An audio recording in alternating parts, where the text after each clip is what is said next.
Hi, I'm Giga from Mix Analog, and in this tutorial we'll explore Elysia's museq, a Class A mastering grade equalizer.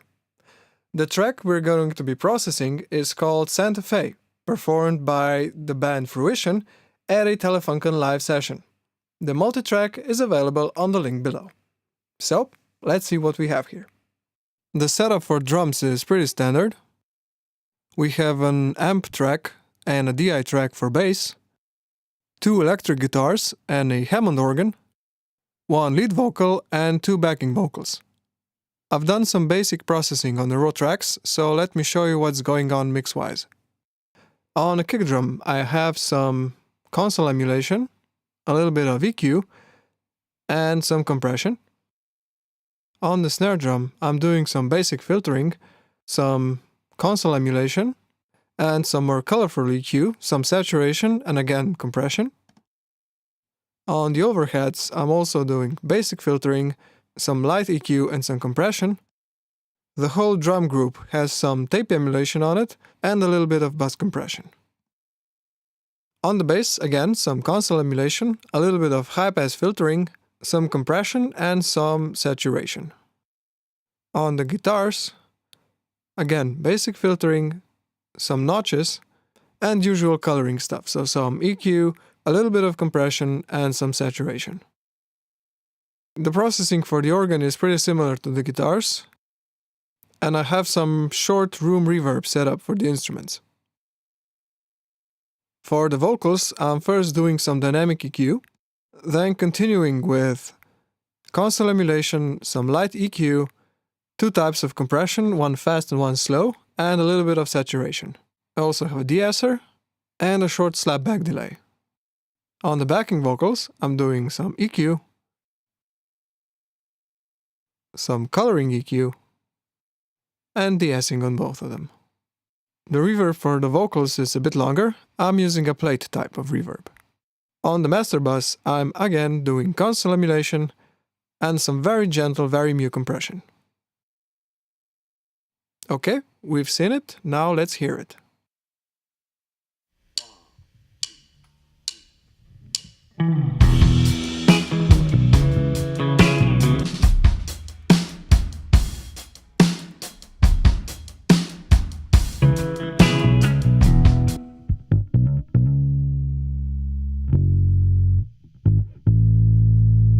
Going the places you'd be taking me if you could.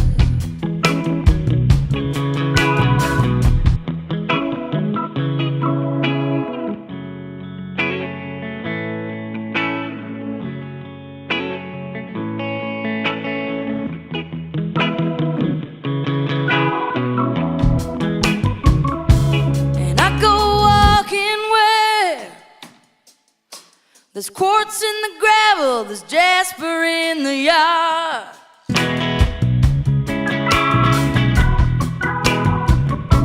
And nobody's we're gonna move someday. We're gonna move to Santa Fe. To Santa Fe.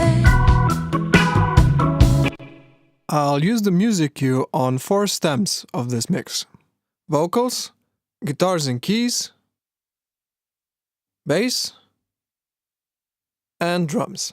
I'll export them all and continue in Mix Analog.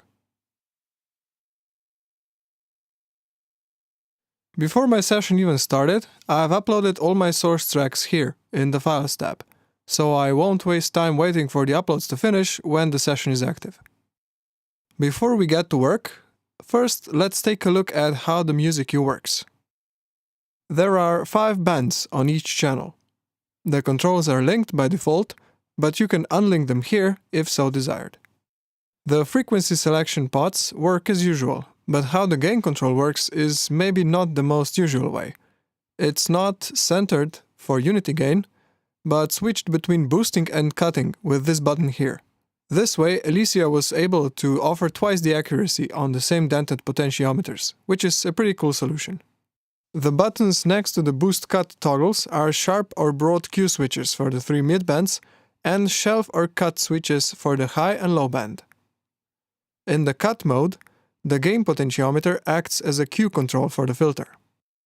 The effect of a higher Q value for the high and low pass filter is a bump in the frequency spectrum just before the cutoff point, which can be especially nice for tightening the low end with at the same time cutting the very sub-frequencies and boosting just a little bit at the kick drum fundamental between 40 and 80 Hz.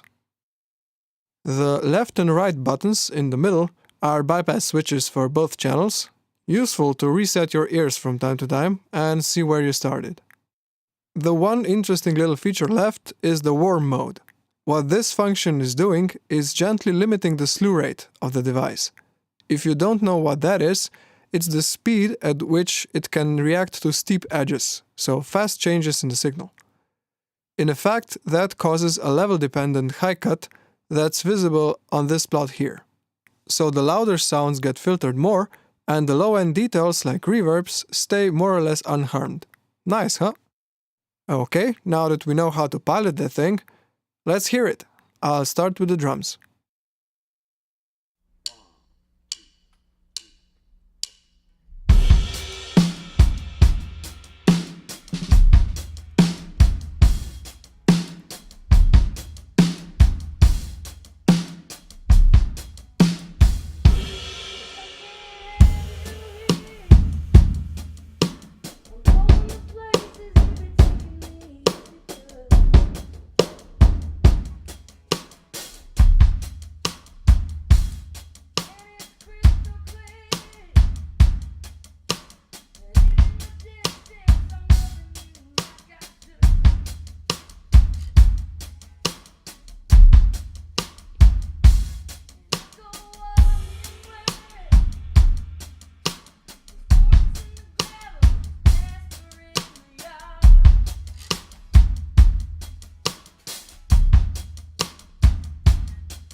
Since I can't have you here, I'm going the places you'd be taking me if you could.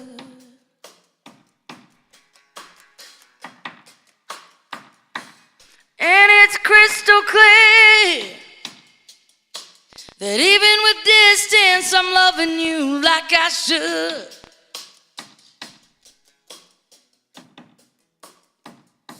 And I go walking where there's quartz in the gravel, there's jasper in the yard.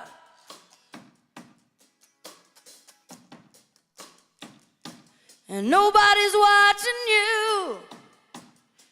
It's just the painted Mother Marys, the cowboys made of bronze.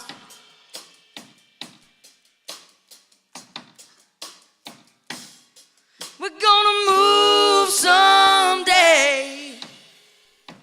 We're gonna move to Santa Fe. To Santa Fe. We're gonna move someday. We're gonna move to Santa Fe. To Santa Fe.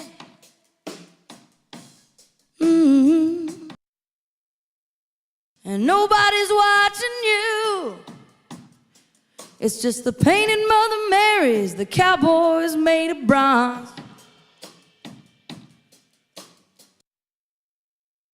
We're gonna move someday. We're gonna move to Santa Fe. To Santa Fe. We're gonna move someday. We're gonna move to Santa Fe. To Santa Fe. And like the sun, it warms my skin, it brightens up my eyes. We're gonna move someday to that adobe house with turquoise painted gates. Yeah. And once it's done, the days will move at just the perfect pace.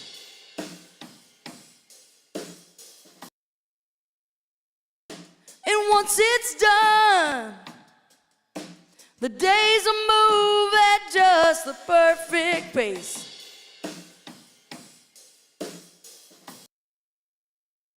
Gonna move someday.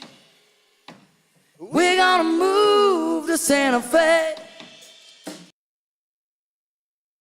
We're gonna move someday. We're gonna move to Santa Fe. To Santa Fe.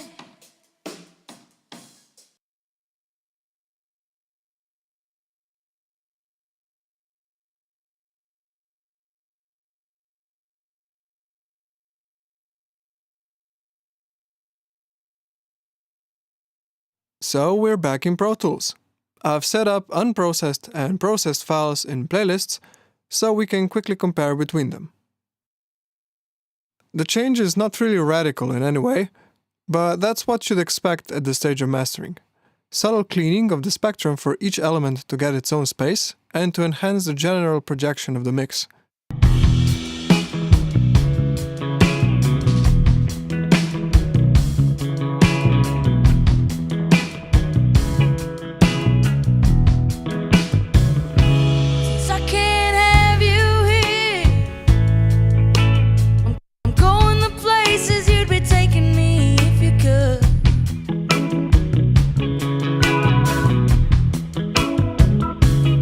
And it's crystal clear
What still amazes me about this EQ is the way you can boost in the upper end of spectrum and still not make the tracks sound harsh or sibilant. It just gets more present. And this is it for this tutorial. If you'd like to give the museq a go on your own material, head on to mixanalog.com. Goodbye, and thank you for watching.